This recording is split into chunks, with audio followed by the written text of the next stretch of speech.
Assalamu alaikum. My name is Dr. Khalud Imran. Today we will discuss about the leg swelling during pregnancy and its causes and treatment.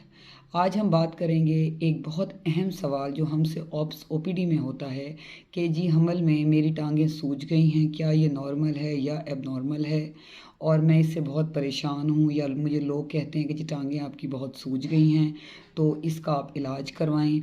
तो आज हम ये explain करेंगे कि ये टांगें क्यों सूज जाती हैं। सबसे पहले अगर टांगों में सोजिश है तो आपने अपनी गायनाकोलॉजिस्ट के पास जाना है। वो आपके टेस्ट करेंगी। अगर आपके लैब्स तमाम नॉर्मल हैं, आपका बीपी नॉर्मल है, तो फिर ये लेग स्वेलिंग एक नॉर्मल फिनोमेना है। उसके लिए आपने परेशान नहीं होना। अब सबसे पहले जो अहम सवाल हमसे होता है कि जी ऐसा होता क्यों है। असल में हमल में औरत का वज़न बढ़ जाता है, प्रेगनेंसी में वेट गेन होता है, जिसकी वजह से जो फ्लूइड है, वाटर है, ड्यू टू ग्रेविटी कशिश की वजह से पाँव की तरफ मूव कर जाता है, इसलिए जो है वो पाँव सूज जाते हैं, एड़ियाँ भी और टांगें भी। अब उसमें करना क्या है, आपने इसमें मेडिकल से ज़्यादा होम रेमेडीज़ आर इम्पॉर्टेंट। वैसे ये परेशानी की चीज़ नहीं है, लेकिन फ़ीमेल को ये एक मुश्किल चीज़ फ़ील होती है क्योंकि जिस्म में ये एक नई तब्दीली होती है और पेशेंट उससे इरिटेट हो रहा होता है कि मेरी इतनी लेग स्वेलिंग क्यों है, सब कुछ नॉर्मल है नहीं है। तो उसमें आपने करना क्या है, उसमें आपने सबसे पहले आपने वॉक करनी है, आपने लिटिल एक्सरसाइज करनी है ताकि जो बॉडी फ्लूइड है वो टोटली मूव करे due to normal blood flow.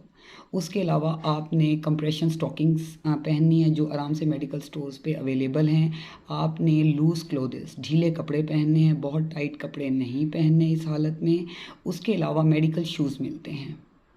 Leg swelling में जो फुट स्वेलिंग होती है उसके लिए जो है वो स्पेशल मेडिकल शूज़ होते हैं, वो आप पहने ताकि आपको चलने में किसी किस्म की तकलीफ़ ना हो। आप इन तमाम चीज़ों का ख्याल रखें। और लेकिन एक चीज़ हमेशा जहन में रखनी है आपने कि leg swelling can be alarming, can be serious. कभी भी अगर आपको लेग स्वेलिंग हो गई है तो आप ये ना सोचें कि ये बिल्कुल एक नॉर्मल चीज़ है, क्योंकि इसमें प्री इक्लेम्शिया, अगर बीपी पेशेंट का बहुत ज़्यादा हो, यूरिन में प्रोटीन्स आ रही हों, तो फिर जो है उस सूरत में ये डेंजरस हो सकता है।